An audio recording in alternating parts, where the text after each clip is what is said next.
নমস্কার বন্ধুরা, আমি মধুমিতা মধুস কিচেন থেকে আজকে একটা চাটনি তোমাদের সঙ্গে শেয়ার করব, আমের চাটনি। এই দেখো, একটা আমকে আমি গ্রেট করেছি, কিছু আমকে। এই এখন ওয়েট হয়েছে 500 মতো ওয়েট হয়েছে আমগুলো গ্রেট করার পরে। আঁটি সমেত অনেকটাই ছিল, কিন্তু এই দেখো ওই গ্রেটার দিয়ে গ্রেট করে নিয়েছি। এখানে কড়াই বসিয়েছি, এবার ইন্ডাকশানটা চালু করে দিচ্ছি।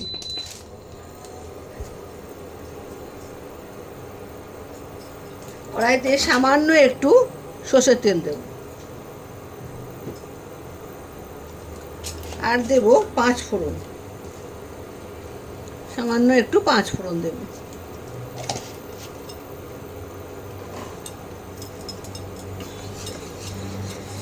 তেল আর 5 ফোড়নটা চারদিকে মিশিয়ে নিই।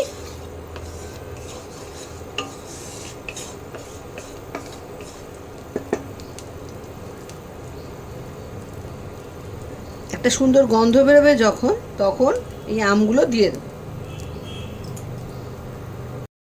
তেলটা গরম হয়ে গেছে, এবারে আমি এই গ্রেট করা আমগুলো দিয়ে দেবো।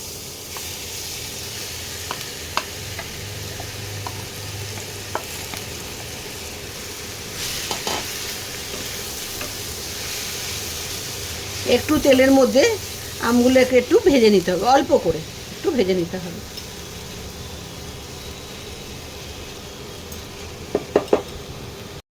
সামান্য একটু ভাজা হয়ে গেছে, এর মধ্যে আমি দেব স্বাদ মতো নুন আর সামান্য হলুদ গুঁড়ো, আন্দাজ মতো দেবে, বেশি না হয়, আন্দাজ মতো। এবারে ভালো করে এটাকে মিশিয়ে নিই। এই চাটনিটায় কিন্তু জল পড়বে না, চিনির রসে চাটনিটা হবে, খেতে খুব সুন্দর হয়। তোমরা একবার করে খেও, খুব ভালো লাগে খেতে। এবারে আমি 500 মতো যেহেতু আম আছে, সেহেতু 250 চিনি আমি এতে দেব। আর তোমরা যদি কম টক টক খেতে চাও, চিনির পরিমাণ কমিয়ে দেবে। আমাদের একটু চিনির মিষ্টিটা একটু বেশি খায় বলে আমি 250 দিলাম। এইবারে ভালো করে এই চিনি দিয়ে ভালো করে আমটাকে মেশাতে হবে।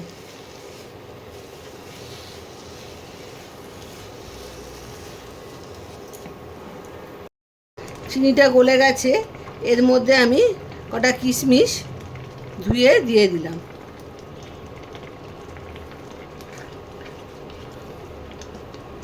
এবারে চিনিটা দিয়ে আমটা সেদ্ধ হবে,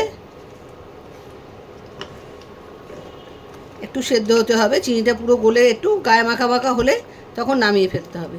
খুব সোজা রান্না, খুব সুন্দর খেতে হয়, খুব তাড়াতাড়িও হয়।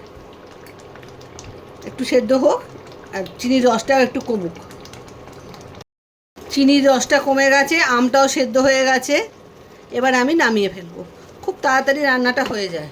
চাটনিটা, জেলি চাটনিটা খুব তাড়াতাড়ি হয়। এবার আমি নামিয়ে দিচ্ছি, ইন্ডাকশানটা বন্ধ করে দিচ্ছি, নামিয়ে নিয়ে তোমাদের দেখাবো।